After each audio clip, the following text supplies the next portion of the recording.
the Lord of Arsh and Kursi. We're talking about the Lord of the worlds. Alhamdulillahi Rabbil Alameen. We're talking about the Lord of the entire universe and beyond. The entire universe and beyond. You know, we live in this dunya and we are fascinated with this dunya which Allah subhanahu wa ta'ala indeed has created in a beautiful manner. We're fascinated. There are over billions of people which live on this dunya at this moment in time. Over 6 billion people that live on the dunya at this moment in time. This dunya of Allah subhanahu wa ta'ala is so big that there is space in this dunya for billions and billions and billions or more people. But what is this dunya in comparison to what Allah subhanahu wa ta'ala has created out there? This dunya is insignificant. This dunya is meaningless to Allah. It means nothing. It is worthless. So worthless, compare it with the sun. The sun is one star. You know more science than me. You'll be able to tell me better. Take this planet Earth and you place it inside the sun and you will be able to place 1.3 million Earths in the sun. 1.3 million Earths in the sun. Allahu Akbar. Allah is the greatest. The sun is one star. One star. There are stars out there which are millions of times bigger than the sun.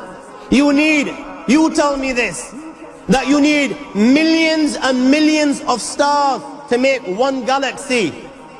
And then you tell me this, that there are zillions of galaxies out there. Let me tell you on top of this, my friend. After this, whatever you see above, when you raise your head and you look above, whatever you see above, the zillions and zillions and zillions of galaxies, let me tell you, this is everything there is within the first heaven.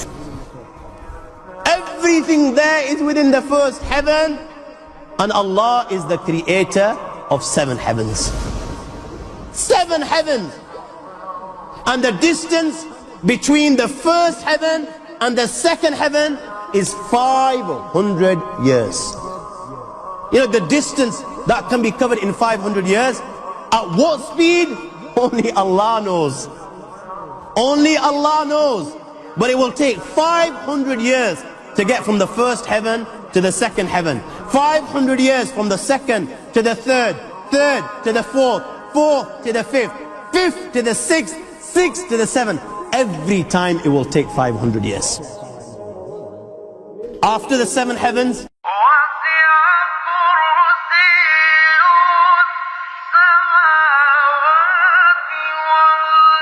وَسِعَ كُرْسِيُّهُ السَّمَاوَاتِ وَالْأَرْضِ. You all read the Ayatul Kursi. You all know the Ayatul Kursi. After this you have the Kursi of Allah. You have the chair of Allah subhanahu wa ta'ala. You know these 7 heavens that we've just talked about, in comparison to the Kursi of Allah, they're non-existent. They're meaningless. Rasulullah sallallahu alaihi wasallam has given an example in a hadith just to give us a little bit of understanding with regards to the 7 heavens in comparison to the Kursi of Allah. Take a ring from your finger, take it off, the small ring that you have, and place it, let's say, in a desert, the Sahara Desert. It's the biggest desert in the world. You know that ring that we take off from our fingers and place it in the Sahara Desert? What comparison is in between the ring and the Sahara Desert? Nothing. Nothing. The 7 heavens is the ring, and the Kursi of Allah is the Sahara Desert.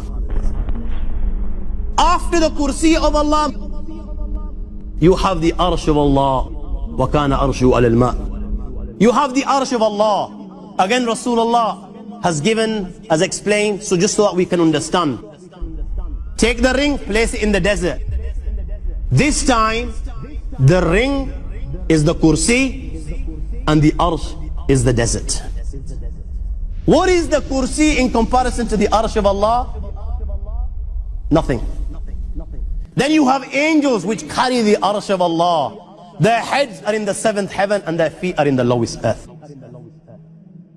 My friends, then you have the Lord of the Arsh and Kursi. لا تدركه الأبصار وهو يدرك الأبصار وهو اللطيف الخبير. He is beyond the size of Allah, who Allah is, what Allah is. The greatness of Allah is beyond the comprehension of my little mind. This is the being that you and I are messing with.